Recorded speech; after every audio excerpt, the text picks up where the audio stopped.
Ahora, cierra los ojos e imagina el hambre.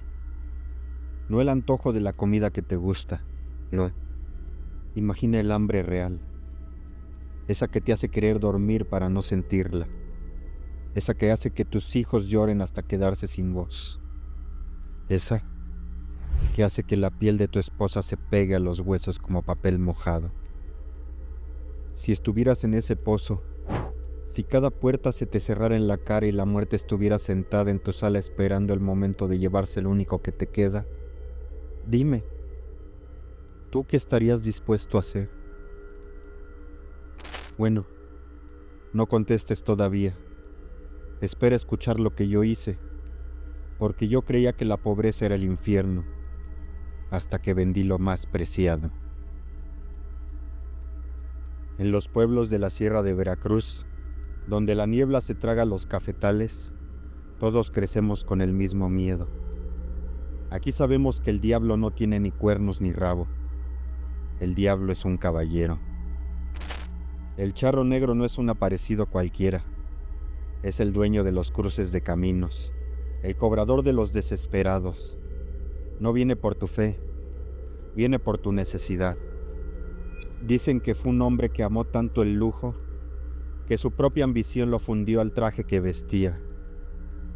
Ahora cabalga buscando a otros como él, hombres con las manos vacías y el corazón lleno de hambre.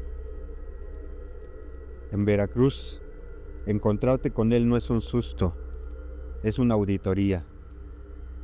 Él te ofrece un trato de caballeros, pero en su libro de cuentas, el interés se paga con el calor de tu sangre. Y yo estaba tan desesperado. Me olvidé que en este mundo nadie te da nada sin quedarse con un pedazo de ti. Yo lo sabía, muchos lo sabíamos, pero el conocimiento y la precaución no sirven de nada cuando tienes las tripas vacías, cuando no puedes pensar con claridad. El charro negro. Yo era cortador de caña. Mi vida se medía en toneladas y en el rastro negro que el hollín dejaba en mi piel. Pasaba 15 horas bajo el sol, con el lomo doblado, macheteando una tierra que no era mía para pagar una deuda que nunca se acababa. Pero la zafra se terminó temprano este año y el trabajo se secó. La fe no llena estómagos. Toñito, mi niño, se estaba apagando. Su piel se puso de color de la ceniza y sus manos, que antes se aferraban a mi cuello, ahora apenas tenían fuerza para espantar las moscas.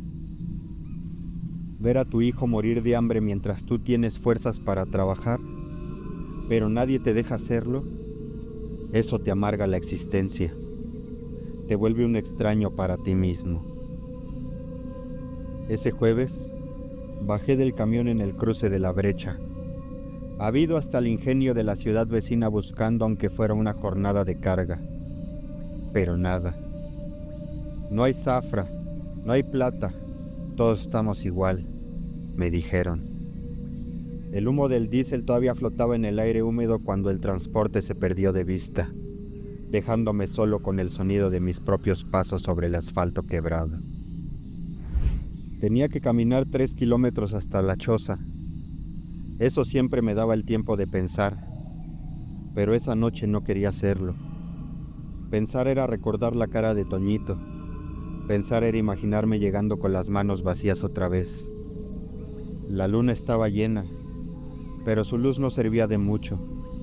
La neblina bajaba de los cerros como una sábana blanca que se lo tragaba todo. De pronto, el vello de mis brazos se erizó. Entré en estado de alerta sin saber por qué. En ese momento, escuché un resoplido muy cerca, tan cerca que me detuve en seco. Por el sonido, me imaginé que un caballo andaba cerca, pero no había escuchado su galope, y tampoco había visto alguno mientras caminaba. Miré hacia atrás para corroborar. Estaba tan absorto en mis pensamientos que podría no haber notado un caballo. Entre la bruma, a unos metros de mí, se dibujó una silueta que me cortó la respiración. No emergió del bosque, estaba ahí, parado en el acotamiento como si estuviera esperando el mismo camión del que yo había bajado. Era un caballo negro, inmenso, de un azabache tan profundo que parecía absorber la poca luz de la luna. No parecía respirar, pero de sus fosas nasales emanaba humo de fragua. Encima de él estaba montado un hombre que vestía una gala que no correspondía a este siglo. El brillo de su botonadura de oro me lastimó los ojos. Era una luz blanca, eléctrica, que hacía que las sombras de los cañaverales se retorcieran. El caballo dio un paso hacia adelante. Pude olerlo, gardenias frescas y ese rancio olor a metal caliente.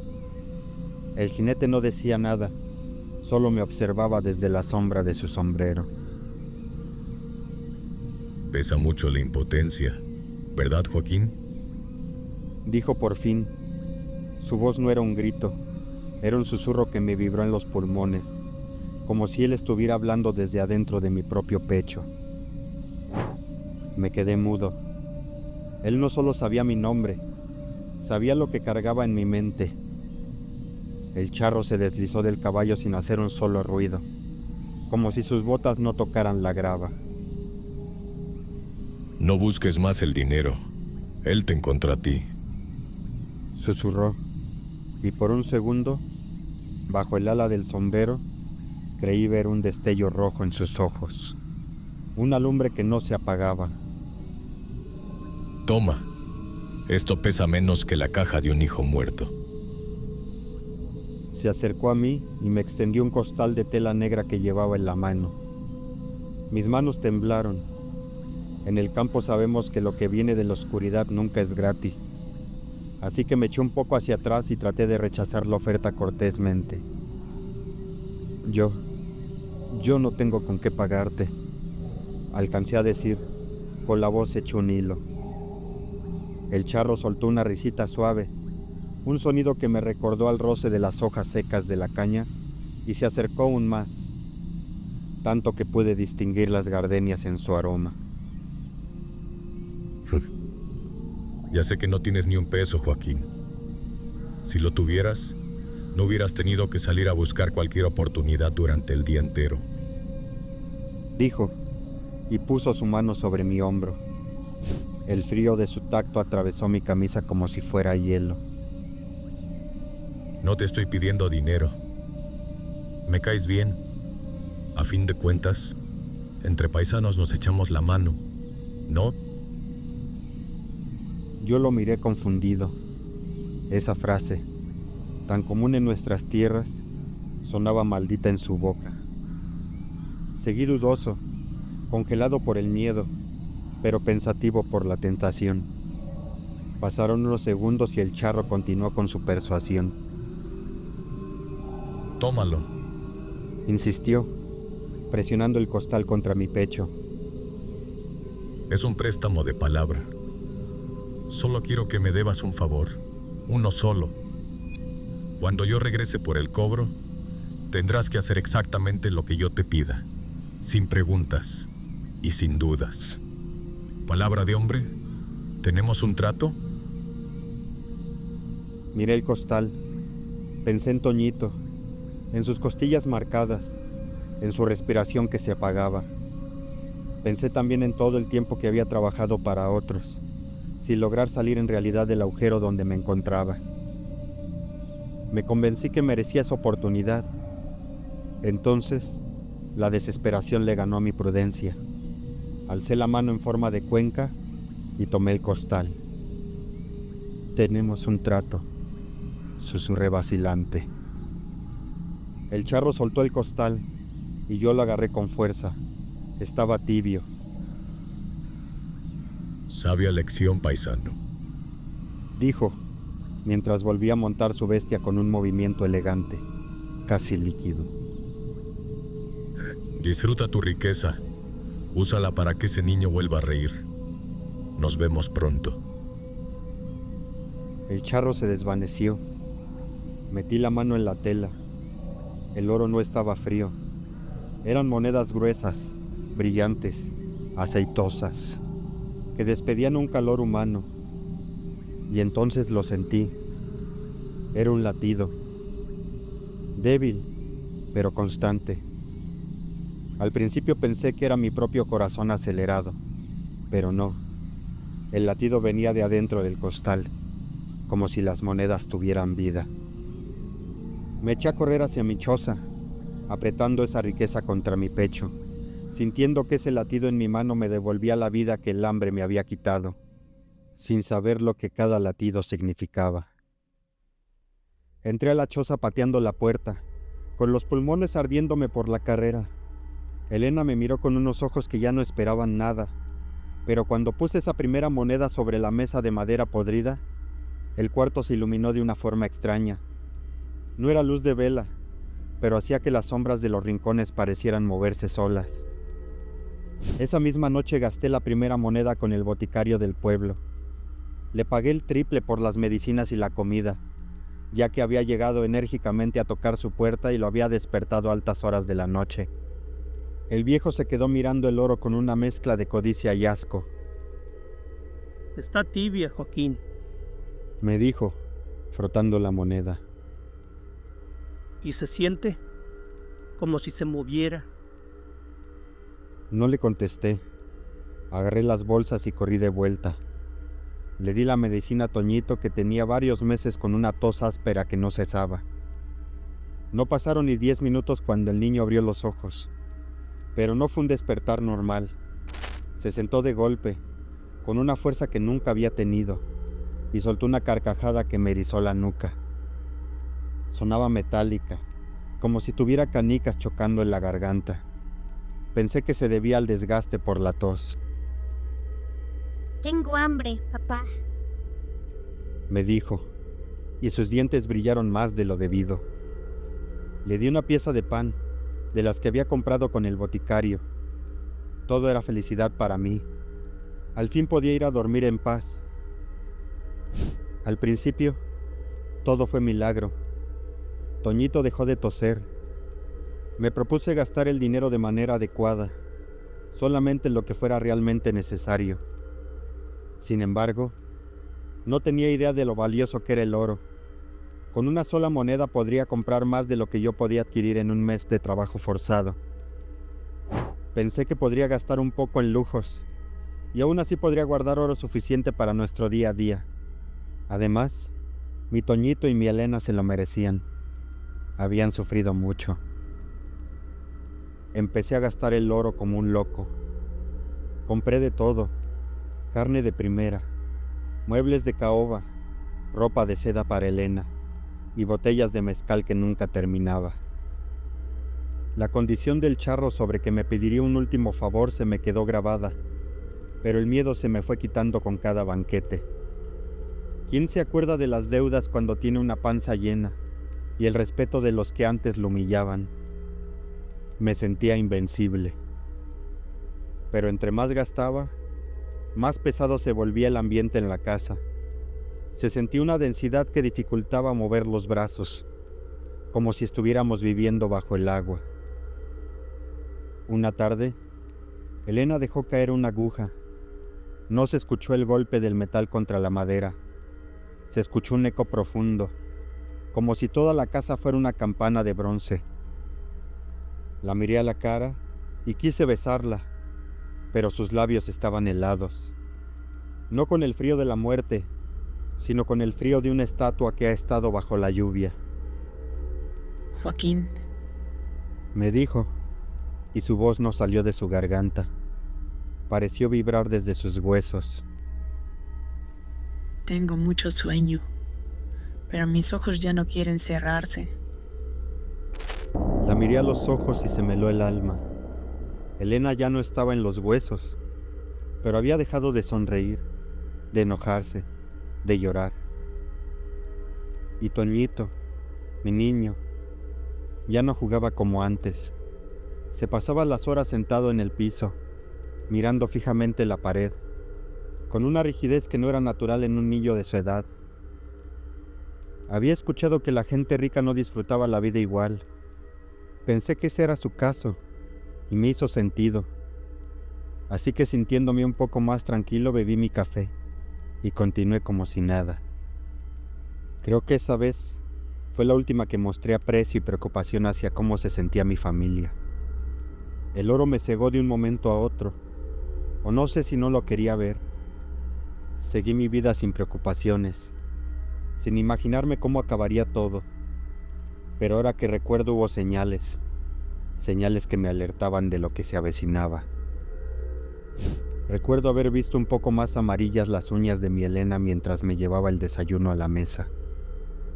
Recuerdo haber sentido las costillas de mi hijo más duras cuando lo cargaba. Daba la impresión de que su piel se veía más brillante de lo normal. Incluso recuerdo haber escuchado el tintineo de monedas golpeando entre ellas cuando caminaban ellos por la casa. Pero mis pensamientos ya no se encontraban enfocados en ellos. Prefería contar las monedas de oro que me restaban e imaginaba todo lo que podría hacer o comprar con ellas. Como era natural, el oro se iba a terminar algún día. Una noche me di cuenta de que solo quedaba una moneda en el costal. Estaba tan caliente que parecía que iba a derretir la mesa.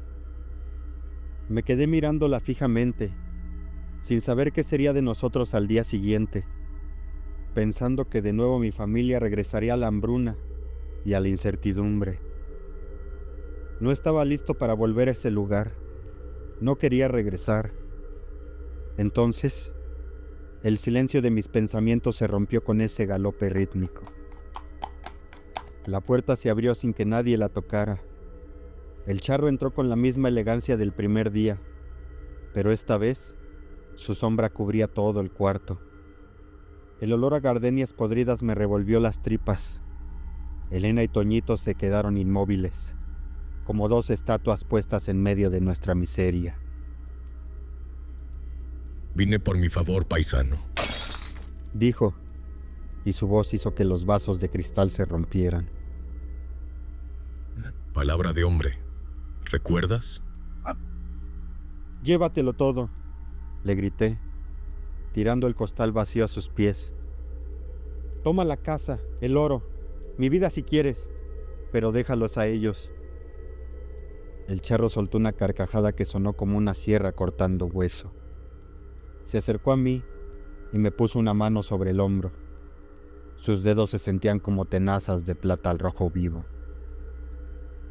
Me debes un favor, Joaquín. Y el favor es este. Mi traje ya está viejo y yo estoy cansado. Necesito a alguien que cargue con el peso de la nueva gala. Me desplomé de rodillas. El peso de sus palabras no fue aire, fue plomo que me rompió la voluntad. Sentí que el suelo se abría bajo mis piernas, pero no era tierra lo que me tragaba, era mi propia conciencia.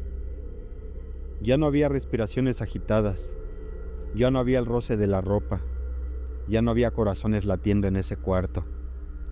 Solo quedaba el tic-tac de las espuelas del charro, marcando un ritmo metálico y burlón a medida que se movía mi espalda, como un reloj de arena que se ha quedado sin tiempo. Ya es demasiado tarde.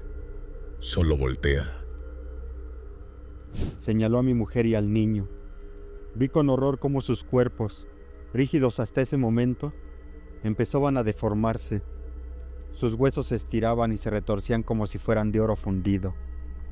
No, por Dios, basta, los estás matando, balbuceé. El charro me observaba sin mover un músculo. Míralos, ¿qué les hiciste? Los convertiste en metal. Grité impotente, sin saber qué hacer, pero el charro contestó de la manera más serena. Yo no los convertí en nada, Joaquín. Tú lo hiciste.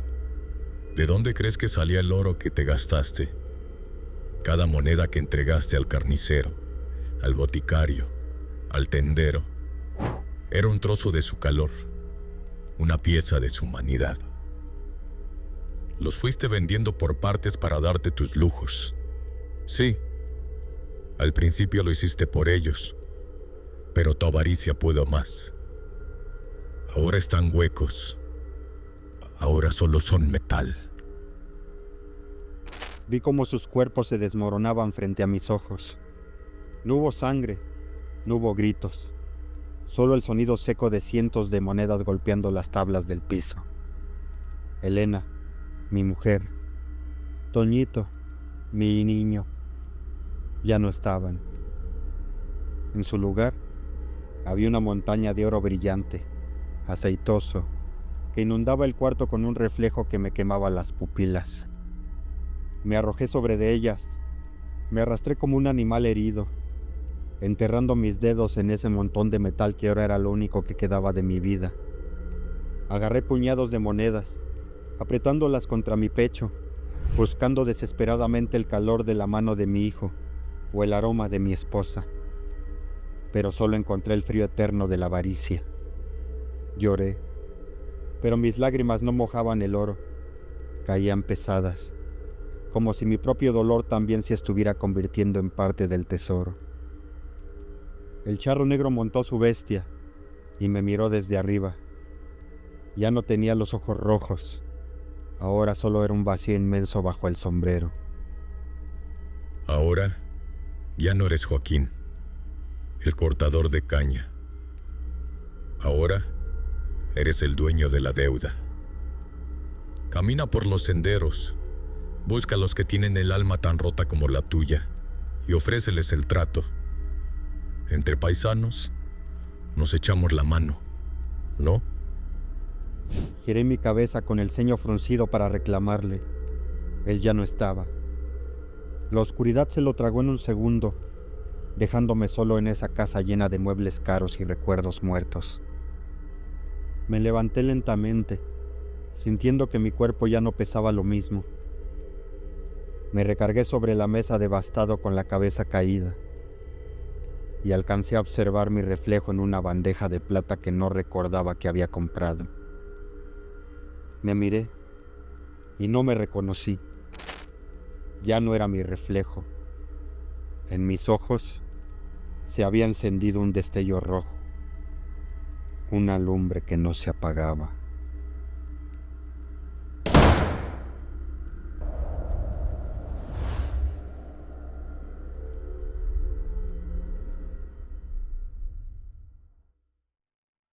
¿Tú qué estarías dispuesto a entregar por la vida de los que amas? ¿Realmente no tomarías el costal? Déjame tu respuesta en los comentarios, pero sé honesto, el charro sabe cuándo mientes. No olvides suscribirte a Voces del Mitlán. Aquí las historias no son lo que te contaron. Deja un comentario y tu like si te agradó la historia. Al fin y al cabo, entre paisanos nos echamos la mano, ¿no?